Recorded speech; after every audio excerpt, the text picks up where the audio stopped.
What's going on, everybody? I'm Serge over at Fagan's Fretboard Academy here in Tucson, Arizona, and currently I'm sitting in Fretboard Studios. Probably what you just heard may seem like a foreign object to you if you've never been able to fluently play up and down your entire fretboard. You know, I always like to say, you pay for 24 frets or 22 frets or however many you got. You kind of want to use all of them to get your money's worth out of this instrument. Today we're going to kind of talk about, you know, what you just heard me play there. And I also want to state that this applies to all genres of music, not just jazz, although I feel like jazz is probably the best context to kind of show it off. A lot of people think that in order to improv on the guitar, you need to learn all your pentatonic scales. That is simply not the case. A lot of the great guitar players actually use arpeggios, and a lot of what you're hearing when you hear improvisation is arpeggios and chord tones. But for now, let's just focus on the concept of chords and arpeggios. So first, let's just break down all the notes in C major. And the reason I'm keeping it in C major is because C major is the purest of all the keys, meaning that there's no sharps and no flats. So let's just walk through all the notes in C major. We're gonna do it on the A string. So the 3rd fret of the A string, and then I'll just say the frets as I go. So we have C, and then a whole step to the 5th fret is D, a whole step to the 7th fret is E, a half step to the 8th fret is F, a whole step to the 10th fret is G, a whole step to the 12th fret is A whole step to the 14th fret is B, and then half step to the 15th fret back to C, and then you want to play that backwards.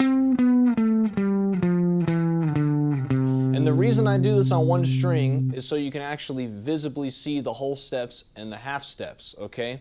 So if I take this to chord context, we have the same exact notes, but now we're adding triads to them, making them a chord. So we have C major 7, and keep in mind I'm saying major. Now when we go to D, it's actually a D minor. When we go to E, it's E minor. When we go to F, it's F major. When we go to G, it's G major or G dominant. When we go to A, it's A minor. When we go to B, it's B minor 7 flat 5, which I'll talk about in a second. And then we go back to C major. And then you want to play this in sequence backwards as well.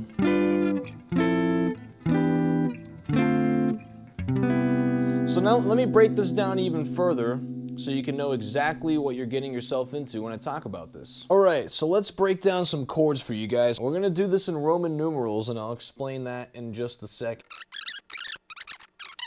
So here we go, we got C, D, E, F, G, A, B, C. Now while these are notes, they are also the chords of C major as well, okay? When we have a C major chord, as you can see, it aligns with our number system here. So the 1 chord, being the C chord, is a major chord, okay? So how do we know what notes are in a C major chord? Let's talk about that. What makes a chord? What makes a chord is a triad, meaning 3 notes, hence the word tri. There's only 3 intervals for every chord in music that makes a major chord, okay? And it's very, very simple. So we have the intervals that it entails is the 1, the 3, and the 5. C, E, and G is all you have in a C major chord. So when I play it on the guitar, even though it might seem like there's a lot more notes, it is actually just these 3 notes stacked multiple times. So how come the 2 chord is minor? What makes it minor? So let's keep this in mind.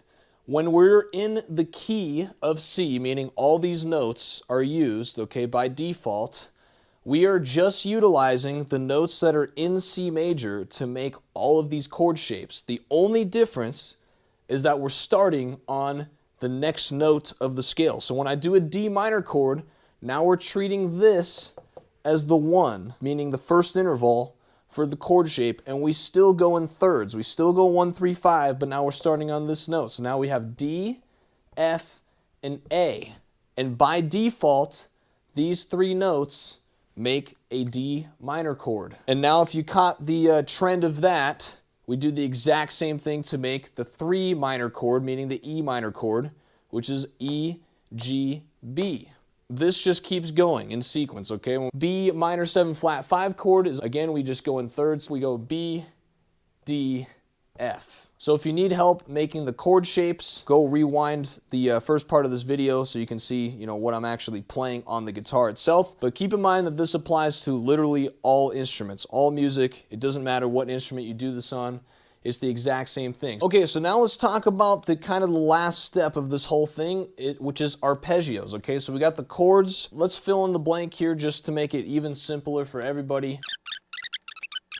How do I play lead over this stuff? Okay, so let's talk about that. That's where we're gonna break these up into arpeggio shapes, okay? I will demonstrate how you can practice this on the guitar, but let me first talk about what is an arpeggio. Well, it's also very simple. It is the exact same thing as a chord, just broken up in the order of the notes, meaning the 1, the 3, and the 5 in that order, ascending and descending forward and backwards in that order, okay? So you go, if you're gonna play an arpeggio, you would go 1, 3, 5, 5, 3, 1. 1, 3, 5, 5, 3, 1, okay?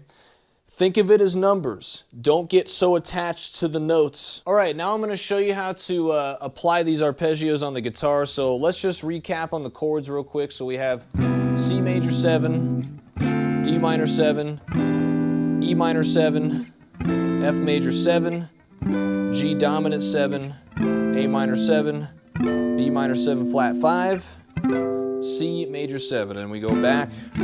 That's how you want to practice these. Okay, so as you can see just right there alone, we just used the whole guitar neck. Every one of these chords has their own arpeggio shapes, and once you know one of the shapes, they actually apply to pretty much every chord, meaning that if you know a major arpeggio shape,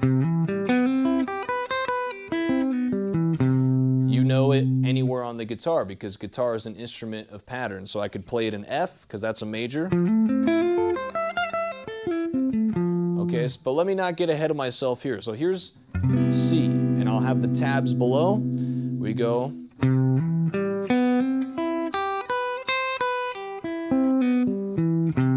However you want to pick this is objective. I usually alternate pick going up and then sweep pick going down. But of course, it's up to you on how you want to play all these notes. So here it is one more time for C major. Okay, then I go to D minor. Here is the minor shape for the arpeggio. Now that you know that one, you know them everywhere. So E minor, when you go up a whole step based off the root note on A, it's the same exact shape. Then we go up a half step on the A string to the F major 7 chord. We have another major arpeggio shape. Here we go. Then we go up a whole step to G dominant. This one's slightly different. Let me play it one more time. And this one has a flat 7 in it, as you can see, because that's what makes it dominant, okay, is that flat 7. Because if we had a regular 7th chord, it would actually be out of our key, okay, because that note right there is F sharp, and F sharp is not in the key of C. Therefore, we flat it to F, and that's why it's a dominant chord. So it's still a major sound with just one note difference in it, okay? That's what that is. Then we go up a whole step, again, keeping track of the A string only here for our steps. And we go up to the A minor chord here. And again, we have our minor 7th arpeggio shape that you already know by now. So you just apply it here. Okay, then we go up another whole step to B minor 7 flat 5. This one's a little bit different, okay? This is the only one that's a big variation. And then we go back to C. So here's what that looks like, playing it up the entire guitar neck, connecting them now together, okay? So I'm gonna play one ascending, I'm gonna play the next one descending, so on and so forth, okay? Here we go.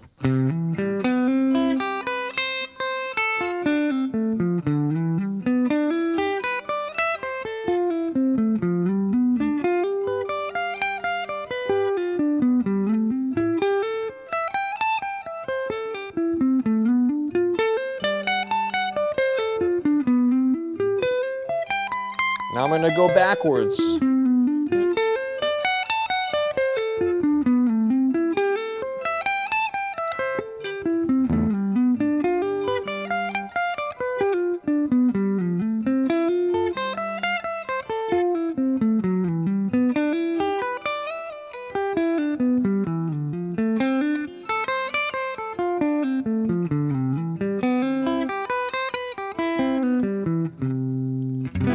Okay, and in that I can break them up into many different shapes. I can improv over them and kind of do whatever you want. I mean, that's literally utilizing the whole guitar neck. You can break it up that way.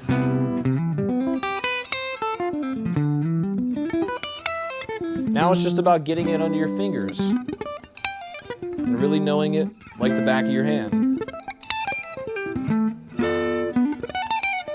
And then you connect them on one string. Go chromatic.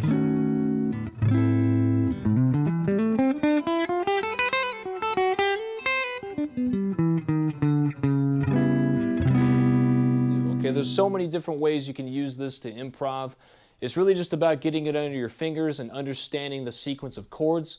And once you know that, you're on your way to be a pro when you're doing improv over any chord sequence in music. So I hope this helps. And if you're in the Tucson area and interested in lessons, come to Fagan's Fretboard Academy here on the east side of Tucson. I have links in the description below. I really appreciate all of you for watching. Please like the video, subscribe, and leave a comment if you got a lot out of this today. And see you on the next one. Have a great rest of your day.